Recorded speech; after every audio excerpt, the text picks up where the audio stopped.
We have kind of a really interesting night planned. I hope that you enjoy it. I hope you're prepared to be involved.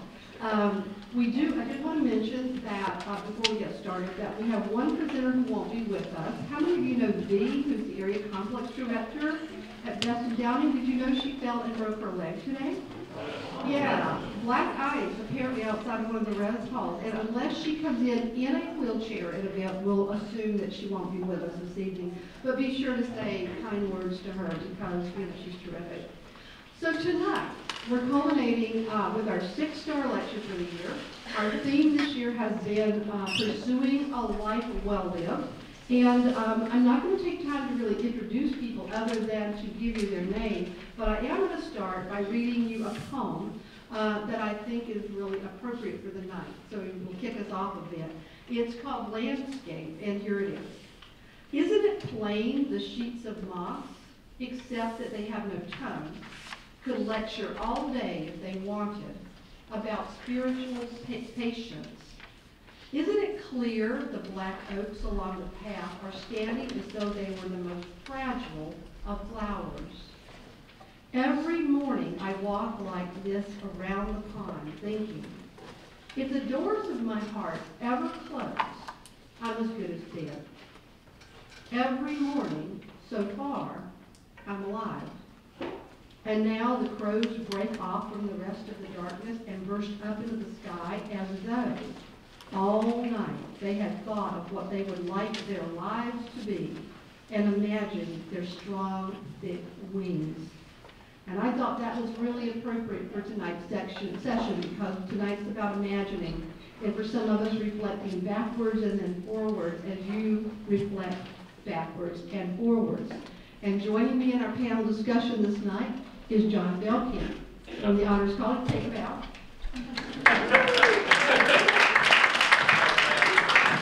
Dara Mayweather. Barry. And also President of the Alumni Association, and yours truly, Becky Sutton.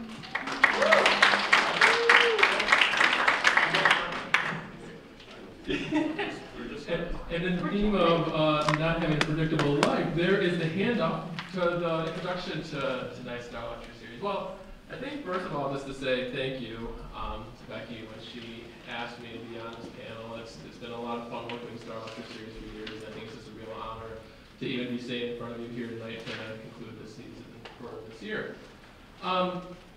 So preparing for an unpredictable life, I thought that was a really nice theme for me to be a part of as well, just because it made me think back to what I've done in my life and where I started to where I came from to where I am now. And working with you, I've had a chance to work with a lot of you in the room. As an advisor, you learn that you don't say a lot about yourself, that you kind of are taking a lot in, but you never really get a chance to share, so I'm really excited you have a chance to do that. The words that greeted me into this world were, it's a boy. And a community that we don't talk a lot about at this university, I realized, is the farming community. And is there anybody in the audience by chance who is actually from a family of farmers or from excellent, okay. So I thought that would just be kind of, I was actually curious to see about that. And so when I say those are the words that greeted me, there's a lot behind those words and a lot behind the expectation of those words and what it means one will do with their life. I thought tonight it would be appropriate for me to think as I work with, so my wife who is currently in the occupational therapy program here, I thought in terms of a predictable life, how did I want to narrow the lens of my occupation? I chose to, in terms of my profession, to narrow it down, so I started to think about that a little bit. And so in terms of my career, where I was expected to go and where I am, I think for me, when you're born into a family and you are a boy, it's expected of you to be involved in the farm as you grow up.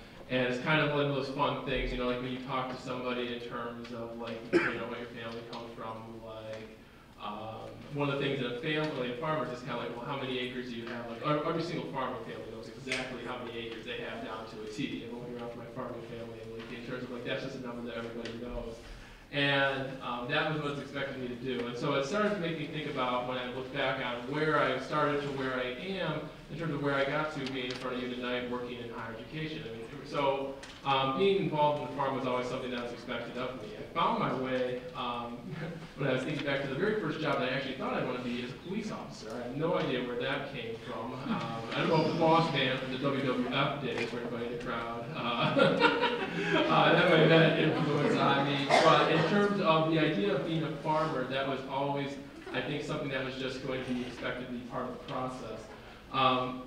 As I was looking, preparing for this, I actually stumbled across, as I was going through some work-related things here, I had my information pop up in front of me in my email, and I actually saw that I was declared as a journalism major when I started here at Eastern. I even forgot about that. I knew in between there that I thought I was going to be a teacher and teach math actually in high schools. And so that was actually what, even if that was what I declared, that's what I was coming to Eastern to do, was to teach math. And I knew that I was voted in high school most likely to come back and work in Saline area schools.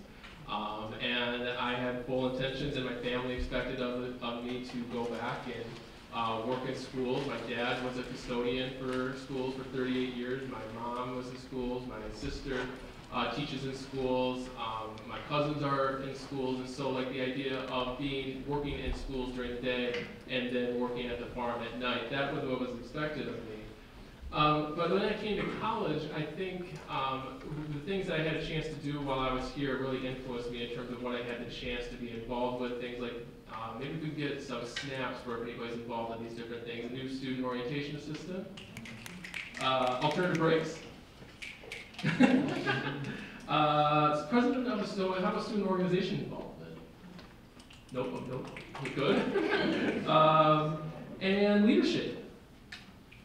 Oh, okay, well, we'll talk about leadership. Yeah, that's something for next time. And the last thing that I had, which was really unique, was having an internship in the president's office, and I actually had a chance to intern with the president for a semester, and that was really informative. And so for me, that was a chance to learn not what just one could do as a teacher, but one could do as an educator. And that had me reflect on what I actually wanted to do and be involved with young people and students in general in terms of what they could do with their lives and careers. And so it made me realize, even though I had a really amazing student teaching experience, I loved my student teaching experience. I was actually at Milan High School.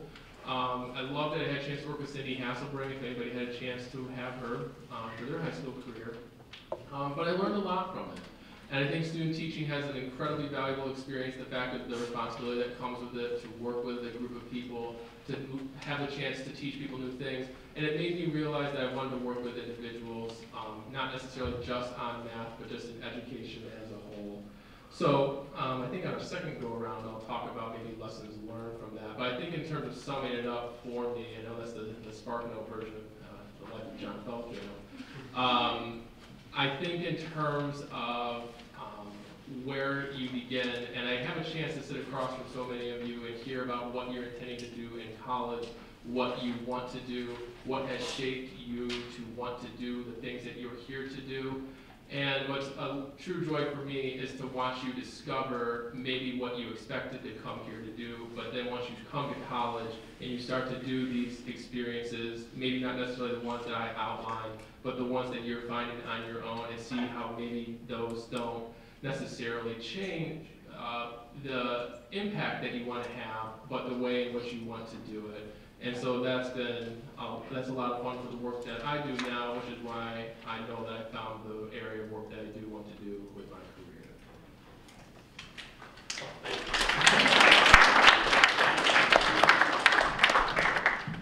Just wanted to start the clapping for you. Oh, thank you. Because you're hoping we clap for you. I pray. So I'm Dar Mayweather. I hail from Grand Rapids, Michigan. It's really, thank you, Becky, for allowing me to be here. I'm taking the place of Reginald Barnes, who is the Director of Diversity and Community Involvement. Anybody know who Reggie is at DCI? Heard of us? We're at Third Floor Student Center. Reggie's amazing. He's an amazing boss. Thank you for that shout out and allowing me to be here. So, we were supposed to talk about living an unpredictable life, and I can tell you, I have had a very unpredictable life. And I'm going to kind of start with a different tone. It would be hard for me to talk about my whole life in 7 minutes. So really just kind of you know, kind of leading this story through quotes. And so who out there likes quotes? Anybody? Yes, I love quotes. And so I'll start off with this quote. The only thing consistent in life is change. You know, I remember myself as a kid and thinking like how I wanted to live my life. I always like wanted to be a Toys R Us kid. You know, they had the commercial going all the time. And I really did think that that's something that I wanted to do. I wanted to be a kid forever. And so my motto in life was to live life like a fictional story or a fictional storybook character. So I grew up like really like looking up to like Superman, Batman, Teenage Mutant Ninja Turtles. For you all, it's probably Harry Potter, Katniss. I think that's her name from Hunger Games. I really don't know her name. And when you think about storybook characters or fictional storybook characters, it's if you know the plot, if you know the storyline, if you know the characters, if you know the twist, if you know the ending, it's boring. You don't want to read it. You don't want to even take the time out because you already know what's going to happen, so you don't want to even engage in it. That's kind of how I live my life. You know, in fiction, if it's predictable, it's boring. And I don't want to be that. I never wanted to be a boring person. So, at the same time, being a human, the unpredictable is very terrifying. You know, sometimes we're like the unknown, like I don't know what's going to happen. So you're all like, well, I guess we already kind of achieved that, but you all are getting these degrees and you're like, I don't know what kind of job I'm still going to have. Some of you are going to say that, and then you're going to apply for that job, and I hope you get it. But if, you know, things go a different way, you got to figure out something else.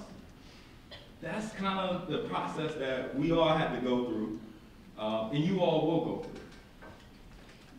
So, in kind of preparing for the what ifs, no matter how much you prepare for the what if, it's not going to change the unpredictable from happening.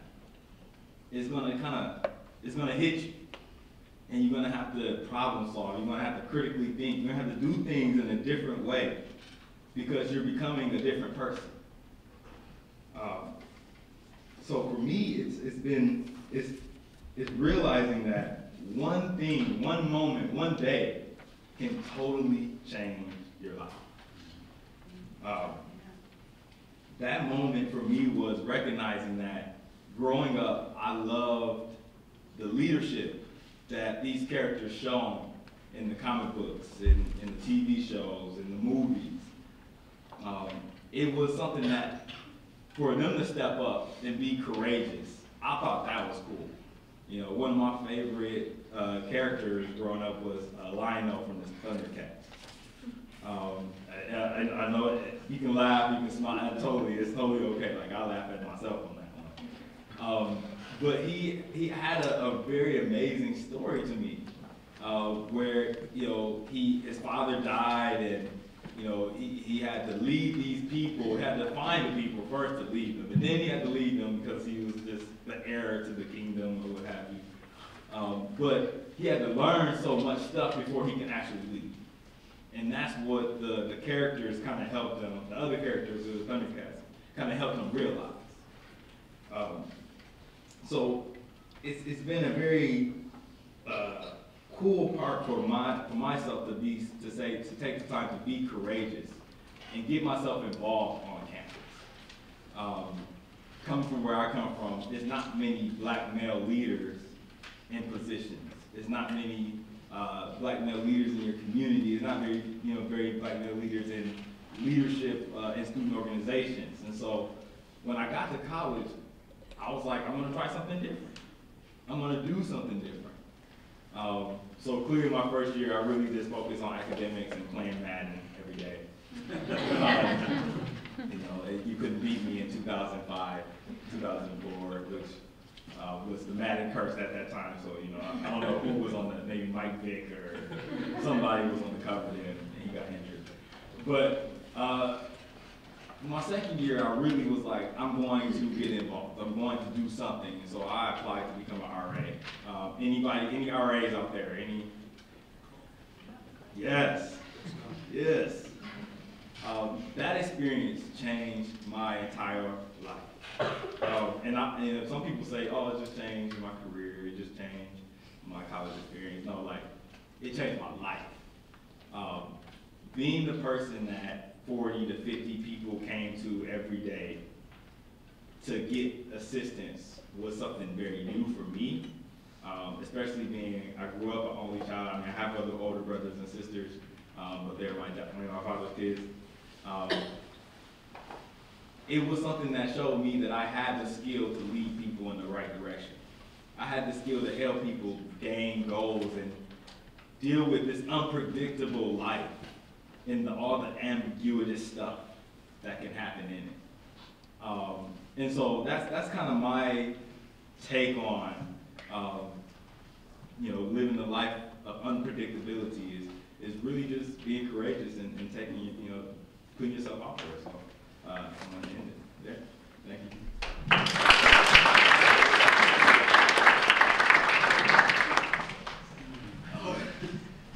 Well, Dar says that he would have a hard time summarizing his life in 7 minutes, and I'm thinking, Dar, you're 30 years old, and I'm twice as old plus, and so 7 minutes would be really hard for me, but that's okay. I've got my notes.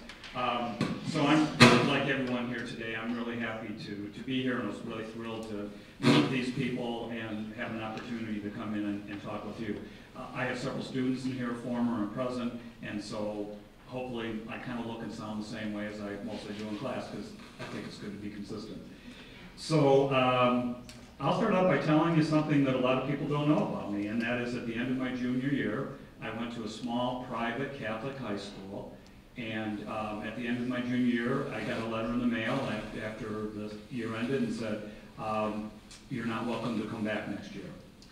So after 3 years of being extremely involved in my high school and loving it and all my friends going there, I was told I couldn't come back. And why not? Because I failed 2 classes, and in my school, if you failed 2 classes, you were gone. So in 47 days from now, I'll be speaking at commencement, welcoming the new alumni to Eastern Michigan University's family. So how did I get from being kicked out of high school to being the next president of the Alumni Association? So when I look at it, when Dar is talking about an unpredictable life, it was very unpredictable. So I'll just tell you a little bit about that. I could never have predicted my life when I came here as a freshman. I don't know why that's happening. Right, it's over here.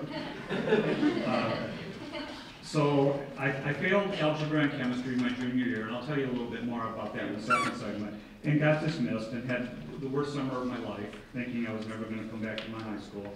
And I got back in, and I'll tell you that later. It's a good story. But I came to EMU. I was accepted into Eastern and Michigan State and Schoolcraft Community College, and I looked at all 3 of them, and Eastern just felt like the right fit to me. MSU is a great school, but it was huge, and I felt totally and completely overwhelmed. And so Eastern felt a lot more comfortable to me. When I came here, we had about 11,000 students, so it's about 11,000 less than we have now. And it was a much smaller feeling campus than it is today. So that was the first part in the process, because prior to school getting out my senior year, I had no idea where I was going to go to college. So that was kind of the first step in that life. My parents dropped me off. I still vividly remember that. I had 2 bags. Not like how you guys move in. I had 2 bags. One bag was my clothes, and one bag was my sheets and my towels and my toiletries, and that was it. Because we didn't have mini refrigerators, and we didn't have video game consoles, and we didn't have computers, and it was a hard life. So I vividly remember being dropped off and my parents driving away, and I didn't have a car, and them saying, we'll see you later. So it was kind of a challenging start, starting off in the beginning. I knew that I wanted to teach, but I didn't know what. And I kind of always liked history, so I thought, well, I'll be a history teacher. true story. One night, I'm sleeping in room 421, best hall, thank you. And if anybody lives in 421, and I have this dream, and I wake up from the dream, and in this dream, I'm teaching a high school history class, and some kid asks me the date of something I had talked about a month earlier, and I could not remember the date. And I thought, that cannot do. You can't be a history teacher and not know the dates. So I woke up that morning, true story, and I changed my major. True story. And I'd say that's pretty unpredictable. So I thought, well, I can read and I can write, so I think I'll study English. So I started down the path to take English, and by the way, I ended up with a history minor, and I started with English, and at the end of my freshman year, I found out that I would have to take a speech class to graduate from Eastern Michigan University. And some of you I know are my speech students now and before, and I've probably told you this story. But I was quite terrified, because I was a very quiet, shy kid, didn't speak out at all, sat in the back row like the people back there every time I could, and fell asleep when I could in high school, and had things thrown at my head to wake me up. So I took my English classes, but then I had to take a speech class. And that class literally changed my life. Dar's talking about being an RA. It was a speech class because it brought me out of my shell, and it taught me how to talk to people and how to relate to people, and it was transformative. And within a short period of time, I decided if I'm going to teach, why not teach something that I had a terrible time in my own life that I could help other people with. So that was totally unpredictable. In high school, I swear to God, if I had gone back to my high school and told my teachers I was a speech teacher, the ones that weren't already dead because they were old would have had heart attacks and died. Seriously. They would have said, Pat Barry, are you kidding me? So that was a very big unpredictable thing. At the end of 4 years, I loved it so much at Eastern, I decided I wanted to go on and do graduate work, and I was fortunate enough to become a teaching assistant, and I taught here for a year, and that was my first teaching experience, and that was a wonderful experience. At the end of that year, there were just no jobs out there for teachers. It was a really hard time, like it is now. It was really difficult to find, so I started interviewing all over, trying to find a job someplace, and I ended up in a management training company in a bank. And I never had a banking class in my life, but they said, we hired you because you know how to communicate. So there's a lesson there. From there, I ended up spending 44 years in teaching. I left there after a year because of a contact who called me and said, Pat, you're not a banker, you're a teacher. Here's some jobs, you ought to apply. I did, and I got the job. So I taught in Howell High School for a year and a half, home of the famous Howell Melon Festival. I almost taught at Okemos, which is a good story, but then I didn't. I taught at Salem High School and Plymouth Canton Schools for 33 years, and then I taught at Schoolcraft College now and again during that time, and then I've been back home teaching Eastern now for 10 years. During that time, because I had summers off, I got involved in writing for a national sailing publication and ended up being an editor of a sailing publication for several years, and then I worked in yacht club management for 20 years. So I did a lot of things that were totally and completely unpredictable when I came here at 18 years old and was dropped off with 2 bags by my parents. And one more thing I have to mention, because she's in the audience, but she said I can't identify her. But I married my high school sweetheart. I got married at 21. She was 19. Don't do that.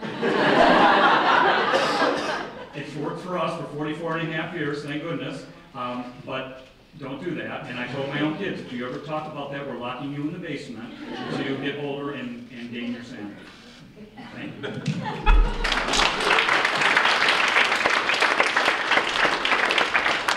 This is so much fun. I'm getting to hear all these things that I didn't know about these people that I thought I'd be really about. So John's folks said, oh, it's a boy, and mine said, oh my God, it's not a boy.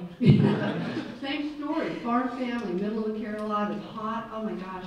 And I remember, I have this distinct memory when I was about 12 years old, looking around, all these straight rows in the fields. It was probably 99 degrees, 100% humidity. And I remember actually saying, please, God, don't let me have a predictable life. I should have known. I should have known. You know, you have to be careful what you ask for because it has been, Right. wow.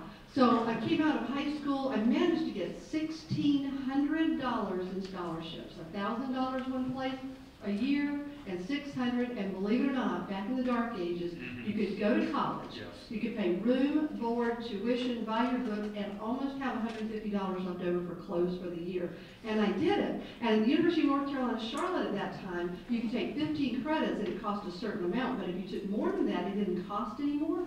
And I was like a kid in a candy store. It's like, seriously? I can take this, and I can take this, and there it went. 3 years. My last semester, true story, I took 26 credits. That included 26 credits. That included student teaching. And then they did my graduation audit and realized I was missing PE credit. So I'm about to follow the love of my life to Alaska in like 10 days. And I said, sorry, I'm done. And they said, okay, so fine, we'll work it out. So they gave me a correspondence PE class. No kidding. I did 120 workbook pages on volleyball. And I never touched the volleyball. Still haven't, for that matter. But so anyway, graduated, got married, or almost graduated, got married, moved to Alaska, all in 10 days. Found myself in a one-bedroom basement apartment with no phone and nobody that I knew anywhere, because my husband is in the military. And so, you know, you kind of get jump-started into like seeking stuff out. So I worked for a newspaper for a while, and I taught middle school for a long time, and then I was a department head. Then I was a teacher consultant, and then I was, you know, it just kept going and going. The school district I worked with had about 45,000 students, and I worked with 2,000 teachers. And then I got attracted into this doctoral program in Boston. You know how far Alaska is from Boston? But the commute was interesting. I got a lot of frequent flyer miles and stuff. And we moved there for a while and went back and shredded our lives finally, because I thought, you know what I really want to do when I end my career, I thought Eastern I was retiring, is to come here and teach for 5 years and teach pre-service teachers, which I did 18 years ago. But then, you know, then the department head left, and then people said please, and I did that, and then this thing, I saw this advertisement for this honors college director position, and I thought, can't do that. You know, I really don't want to do administration anymore. I really don't want to do that. And in the middle of the night, I'd wake up thinking, man, if I had that job, we could do this, and we could do this, and we could do this. And finally said, all right, already. The universe does these things to you, you know. And so I applied, and that's sort of like where it is. If I had any inkling when I was 12 of what was coming next, I'm not even sure I'd have had the confidence to jump on the train, you know. But it has been one heck of a ride. And so, with that, I'm going to pass this microphone back to John, who's going to start sharing. Oh, no, I'm not. No, I'm not. I'm going to pass this microphone kind of to you. So, figuratively speaking, you've got a piece of paper in front of you.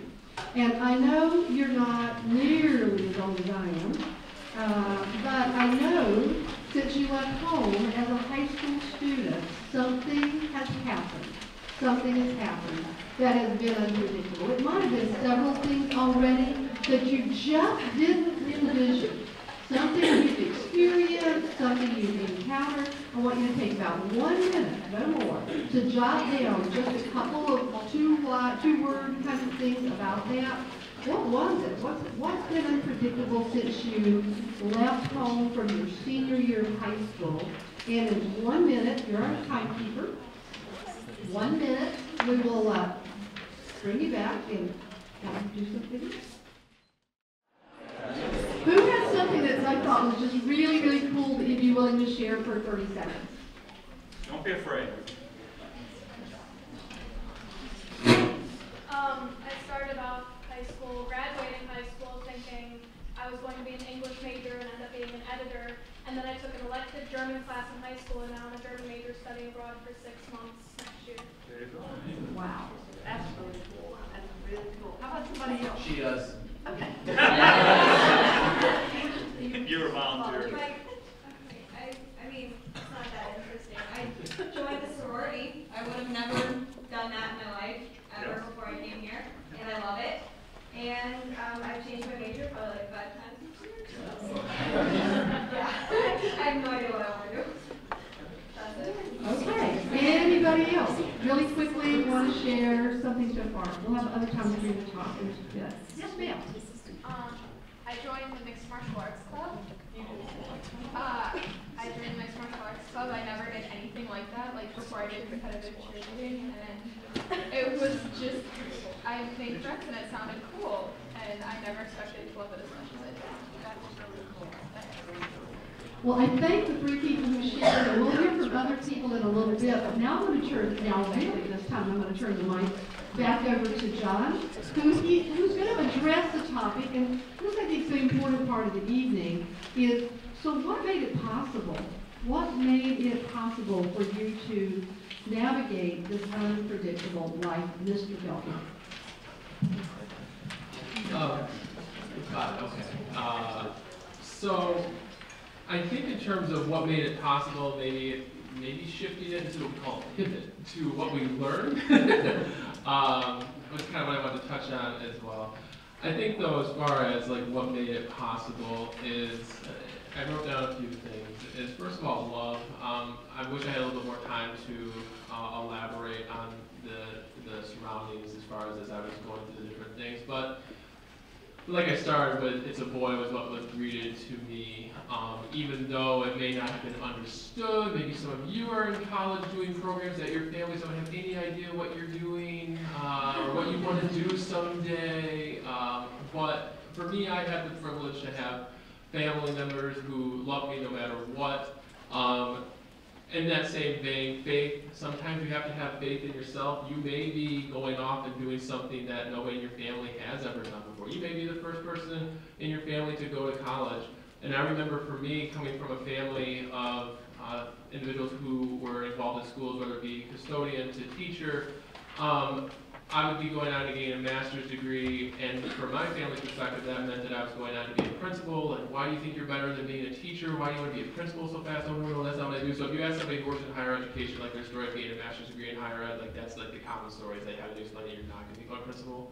And so, so having faith in yourself and that knowing that it's going to be okay in the end.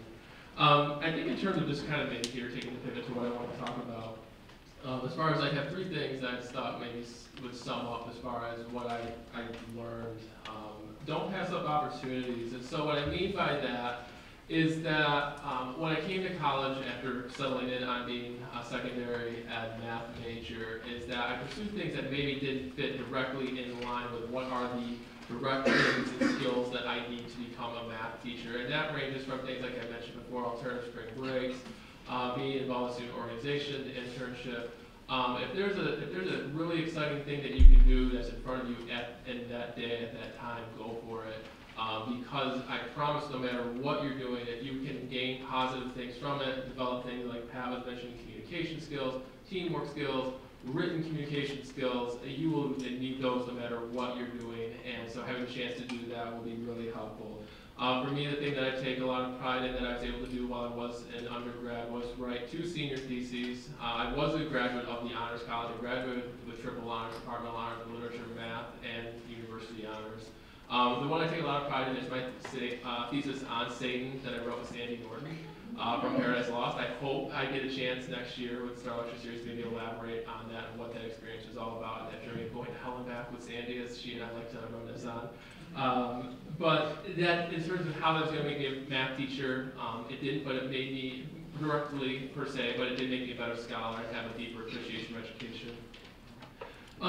This is the real world. So like the idea when you're like, oh, well, in the real world, this is what it's going to be like, or in the real world, you'll understand. And, like, that's a pet peeve of mine. I don't like it when people say that about, like, when you graduate, you understand what it's like, because this is the real world. And I promise that what you're going through is real, as you know, it feels real.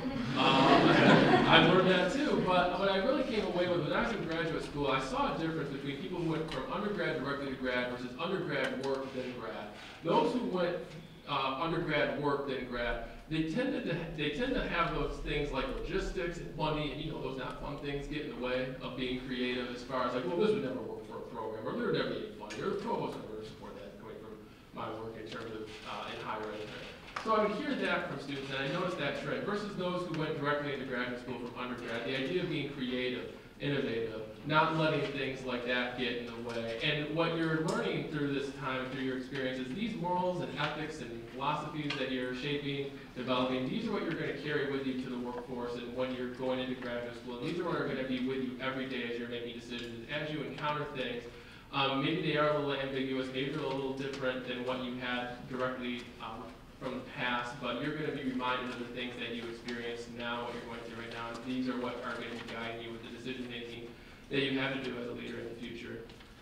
And the last thing I just want to say is focus on the present. I think that's something that I remind myself of a lot now. I think even now as a professional, you see colleagues around you and talking about the next step. They're like, oh, I gotta get ready for going back for my master's, or I'm gonna go back to school, or like someday when I get all this stuff paid off, and then you're talking like 20, 30 years from now, and so it's like, well, what about right now? And likewise focusing on the past as far as like regretting that you didn't do something. And so I think what I learned as far as focusing on the present and with that same philosophy, embracing who you are. And I think that's the one that I really want to leave off on. And that's the part why I really do enjoy working in the Honors College.